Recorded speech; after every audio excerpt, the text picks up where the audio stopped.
Isang low-pressure area ang posibleng mabuo sa labas ng Philippine Area of Responsibility sa mga susunod na araw ayon sa PAGASA. Pero kahit walang bagyo, inulan at binaha na ang ilang lugar sa Mindanao. May report si Ian Cruz.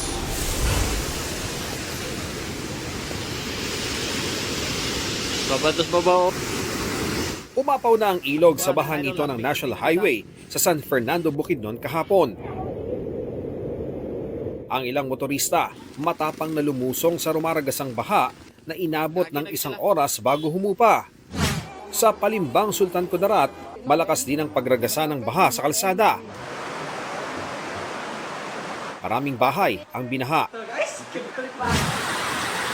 Sa Kalinan, Davao City, kahit hanggang binti na ang baha, tuloy pa rin sa pamamasada ang ilang sasakyan.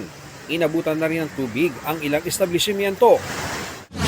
Sa Malapatan, Sarangani Province, nanawagan ng ilang residente na makumpuni na ang nawasak na riverbank doon.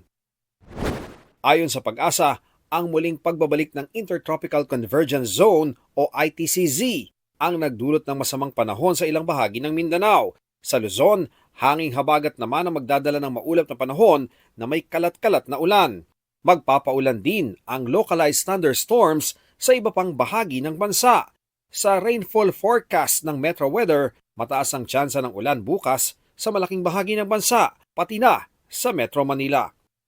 Ayon sa PAGASA, isang low-pressure area ang posibleng mabuo sa silangan ng bansa sa mga susunod na araw. Ngayon, mababa raw ang tsansa nito na maging bagyo.